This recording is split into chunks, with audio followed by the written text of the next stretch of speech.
කිසිම නාමපදයක් වාක්‍යවල භාවිතා කරනකොට ඒ නාමපදය තිබ්බ විදිහට මේ විදිහටම පාවිච්චි කරන්නේ නැහැ. එහෙම දැම්මොත් වැරදි. ඒ නිසා මම කියන වචනයක් මේවා මේකප් කරලා දාන්න ඕනි වාක්‍ය සඳහා. බලමු අපි කොහොමද ඒක කරන්න කියලා. මේ තියෙන්නේ පුද්ගලයෝ සම්බන්ධව countable nouns කීපයක්. මේ තියෙන්නේ සත්තු සම්බන්ධව countable nouns කීපයක්. මේ තියෙන්නේ ස්ථාන සම්බන්ධව countable nouns කීපයක්.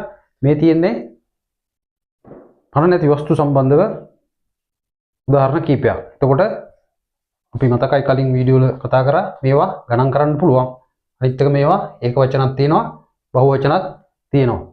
මේවා මේකප් කරන පළවෙනි සහ ලේසිම ක්‍රමය තමයි මේ නාමපද වලට කලින්, ඒ කියන්නේ නාමපදයට පෙර අයිතිය හංගවන පදයක් දාන්න ඕන. මේවා කාට හරි අයිතිය කියලා ප්‍රකාශ කරන්න නම් අයිතිය හංගවන පදයක් දාන්න ඕන. දැන් පෙන්නන්නම් කොහොමද ඒක දාන්නේ කියලා. mother, my mother, my කියන්නේ මගේ, our කියන්නේ අපේ, අපේ තාත්තා, our father, son,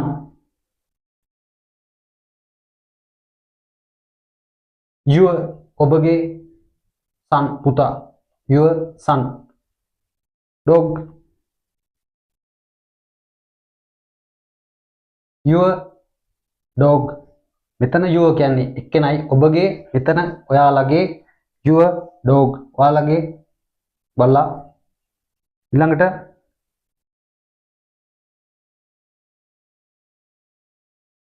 their cat උන්ගේ පූසා.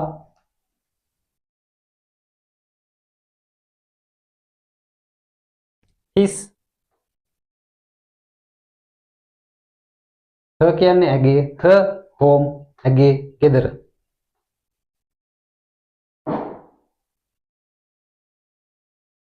our අපේ, our town අපේ නගරය.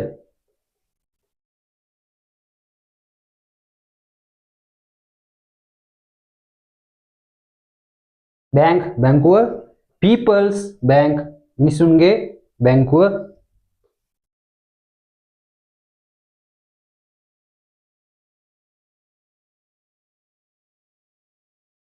pen brothers pen සහෝදරයාගේ පෑන.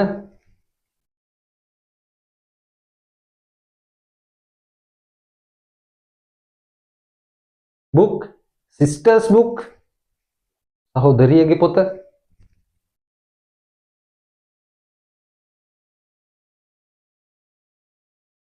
car father's car පියාගේ නැත්නම් තාත්තගේ කාර් එක. කොච්චරයි.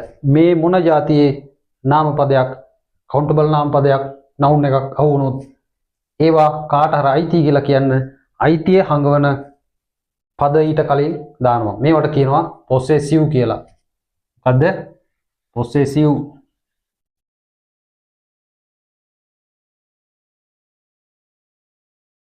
මේ අයිතිය හංගවන පද දානවා. දෙවෙනි මේකප් කරන ක්‍රමේ ඊළඟ වීඩියෝ එකෙන් අරන් එනවා. subscribe කරලා තියාගන්න, යාළුවන්ට බලන්න, share කරන්න. ඊළඟ වීඩියෝ එකෙන් හම්බෙමු. එතකන් ගිහින් එන්න. bye bye.